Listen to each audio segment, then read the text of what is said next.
দর্শক বন্ধুরা আসসালামু আলাইকুম, সবাই কেমন আছেন? আশা করি যে যেখান থেকে দেখছেন সবাই অনেক অনেক ভালো আছেন। দর্শক বন্ধুরা, বছরের শুরুতেই কিন্তু ইন্ডিয়ান মার্কেটে স্যামসাং এর দুটি নতুন ফোন লঞ্চ হলো, স্যামসাং গ্যালাক্সি A14 এবং স্যামসাং গ্যালাক্সি A23। এই দুটি ফোনই কিন্তু 5G ফোন। আর আজকের ভিডিওতে স্যামসাং গ্যালাক্সি A14 এই ফোনটি নিয়ে কিন্তু আমরা কথা বলবো। ফোনটি ইন্ডিয়ান মার্কেটে 3টি ভেরিয়েন্টে লঞ্চ হয়েছে, 4GB RAM 60, 4GB ROM এবং 6GB RAM 128, 8GB ROM, আর সবশেষে থাকছে 8GB RAM 120, 8GB ROM। এবং ইন্ডিয়ান মার্কেটে 4GB RAM ভেরিয়েন্টের প্রাইস রাখা হয়েছে 16,499 রুপি, 6GB RAM ভেরিয়েন্টের প্রাইস রাখা হয়েছে 18,999 রুপি এবং 8GB RAM ভেরিয়েন্টের প্রাইস রাখা হয়েছে 20,999 রুপি। আর এই ফোনটির সবচেয়ে হাইলাইটেড বিষয় হচ্ছে এই ফোনের চিপসেট হিসেবে থাকছে Exynos 1330 5G চিপসেট, সাথে থাকছে 15 মেগাপিক্সেলের ক্যামেরা এবং ডিসপ্লেতে থাকছে 90 হার্টজের রিফ্রেশ রেট। সো সবকিছু মিলিয়ে ফোনটি আসলে কেমন হবে, এবং ফোনটি যেহেতু ইন্ডিয়ান মার্কেটে লঞ্চ হয়েছে সেহেতু এই ফোনটি আমরা দেশের বাজারে কবে পাবো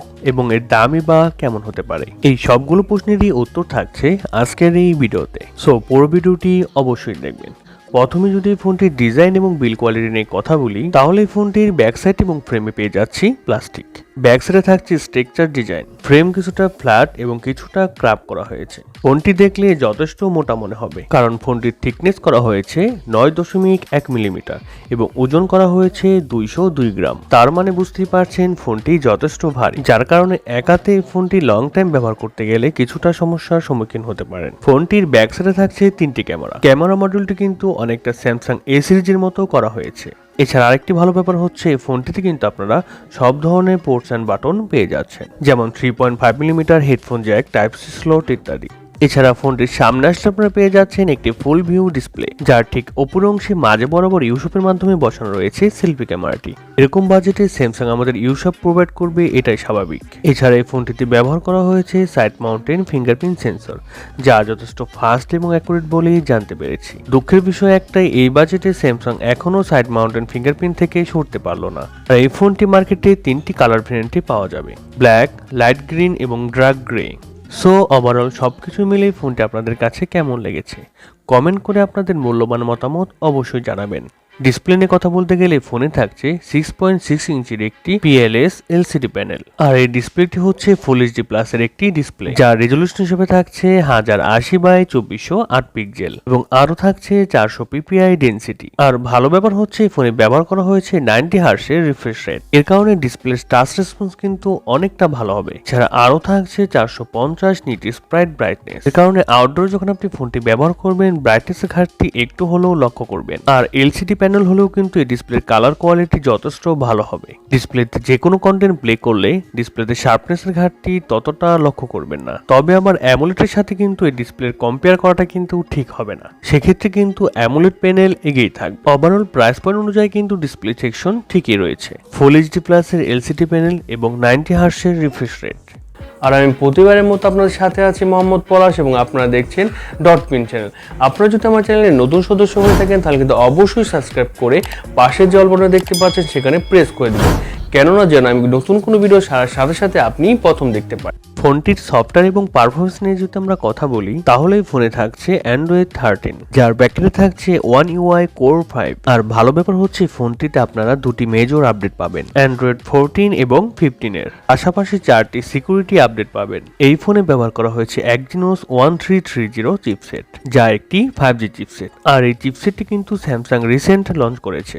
তবে অন্য মার্কেট প্লেসে কিন্তু আরেকটি চিপসেট ভেরিয়েন্ট পেয়ে যাবেন, এটি হলো মিডিয়াটেক ডাইমেনসিটি 700। তবে ইন্ডিয়াতে যেহেতু Exynos 1330 এই চিপসেটটি দিয়ে লঞ্চ করা হয়েছে, সো ধারণা করা হয়েছে দেশের বাজারেও কিন্তু এই চিপসেটটি দিয়ে ফোনটি লঞ্চ করা হবে। আর এই চিপসেটটি মূলত 2.4 GHz এর একটি Octa-core প্রসেসর এবং জিপিইউ হিসেবে থাকছে Mali G57 MC2। দর্শক বন্ধুরা, Exynos 1330 এই চিপসেটটি কিন্তু যথেষ্ট পাওয়ারফুল, আর এই আন্ততর স্কোরও কিন্তু 4 লাখের উপরে। আর Mali G57 এই জিপিইউটা থাকার কারণে যে কোনো হাই লেভেলের গেম কিন্তু আপনারা মিডিয়াম সিটিং এ খুব ইজিলি খেলতে পারবেন। মিডিয়াম সিটিং এ গেম খেলার সময় এই ফোনটিতে আপনারা কোনো ধরনের ল্যাগ বা ফ্রেম ড্রপ লক্ষ্য করবেন না। তবে হ্যাঁ, যদি আপনারা হাই সিটিং এ গেম খেলতে চান তাহলে কিছুটা ল্যাগ বা ফ্রেম ড্রপ অবশ্যই লক্ষ্য করবেন।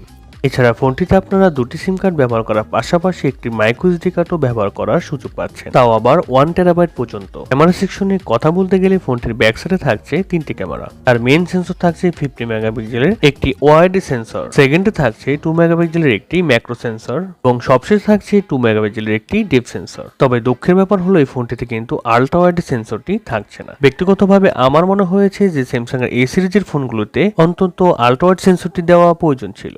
যাই হোক, ফোনটির ব্যাক ক্যামেরা ফিচার হিসেবে থাকছে এলইডি ফ্ল্যাশ, এইচডিআর, প্যানোরামা। আর ব্যাক ক্যামেরা দিয়ে আপনারা সর্বোচ্চ 1080p দিয়ে 30 fps এ শুট করতে পারছেন। এখানে কিন্তু 4K অপশনটা থাকছে না, এটা থাকারও কথা না, কারণ এই বাজেটে 4K অপশনটা থাকবে না, এটাই স্বাভাবিক। ফোনটিতে সেলফি ক্যামেরা হিসেবে থাকছে 13 মেগাপিক্সেলের একটি সেলফি ক্যামেরা। আর সেলফি ক্যামেরা দিয়েও কিন্তু আপনারা শুধুমাত্র 1080p দিয়ে 30 fps এ শুট করতে পারছেন। আর ফটো কোয়ালিটির কথা বলতে গেলে বাজেট বিবেচনায় এই ফোনটির ফটো কোয়ালিটি নাকি ভালোই হবে, বিশেষ করে ফোনটির ব্যাক ক্যামেরার মেইন সেন্সরের ফটো কোয়ালিটি নাকি ভালো হবে। এছাড়া ফোনটিতে ওয়াইফাই, ব্লুটুথ, জিপিএস, এনএফসির মতো আর অনেক ধরনের ফিচার্স পেয়ে যাচ্ছেন। এবং ইউএসবিতে থাকছে ইউএসবি টাইপ সি 2.0। ব্যাটারি এবং চার্জার নিয়ে কথা বলতে গেলে এই ফোনে থাকছে 5000 mAh এর একটি ব্যাটারি। তবে দুঃখের বিষয় হচ্ছে বক্সে কিন্তু কোনো চার্জার থাকছে না, তবে ফোনটি সর্বোচ্চ 15 ওয়াট চার্জার সাপোর্ট করবে। আর ফোনটির চিপসেট যেহেতু পাওয়ার এফিশিয়েন্ট, তাই ফোনটি থেকে 1 থেকে 2 দিনের ব্যাটারি ব্যাকআপ খুব ইজিলি পেয়ে যাবেন। আর আপনি যদি হেভি ইউজারও হন তাহলেও আপনারা এই ফোনটি থেকে 1 দিনের ব্যাটারি ব্যাকআপ খুব ভালোভাবে পেয়ে যাবেন। এবারে কথা হচ্ছে ফোনটি দেশের বাজারে আসলে কবে আসবে। ধারণা করা যাচ্ছে ফেব্রুয়ারি মাসের শেষের দিকে আমরা দেশের বাজারে এই ফোনটি পেয়ে যাব। আর দেশের বাজারে এই ফোনটির 4GB র্যাম ভ্যারিয়েন্টের প্রাইস হতে পারে আনঅফিসিয়ালি 16 থেকে 17,000 টাকা এবং অফিসিয়ালি 19 থেকে 20,000 টাকা, এবং 6GB র্যাম ভ্যারিয়েন্টের প্রাইস হতে পারে 21 থেকে 22,000 টাকা। আর এরকম প্রাইস পয়েন্টে স্যামসাং আমাদের অফার করছে একটি 5G ফোন, পাশাপাশি ভালো একটি ডিসপ্লে এবং মোটামুটি ক্যামেরা সেটআপ, যদিও এখানে আলট্রা ওয়াইড সেন্সরটা মিসিং। তারপর আমি বলবো এরকম বাজেটে এই ফোনটি কিন্তু আমাদের ভালো কিছুই প্রোভাইড করছে। সো আমার মনে হয় এরকম বাজেট পয়েন্টে আপনারা যদি স্যামসাং এর একটি 5G ফোন নিতে চান, সেই ক্ষেত্রে আপনার জন্য কিন্তু এই ফোনটি বেস্ট অপশন হতে পারে। সো ভিডিওটি যদি ভালো লেগে থাকে তাহলে কিন্তু অবশ্যই একটি লাইক করে দেবেন এবং ভিডিওটি কেমন লাগলো কমেন্ট করে জানাতে কিন্তু ভুলবেন না। এবং আপনি যদি এখন আমার চ্যানেলটি সাবস্ক্রাইব না করে থাকেন তাহলে কিন্তু অবশ্যই সাবস্ক্রাইব বাটনে ক্লিক করে অল বাটনে প্রেস করে দেবেন। তাহলে আজকের মতো এই পর্যন্তই, দেখা হবে নতুন কোনো ভিডিও নিয়ে। তাহলে সেই পর্যন্ত ভালো থাকুন, সুস্থ থাকুন, আল্লাহ হাফেজ, ধন্যবাদ।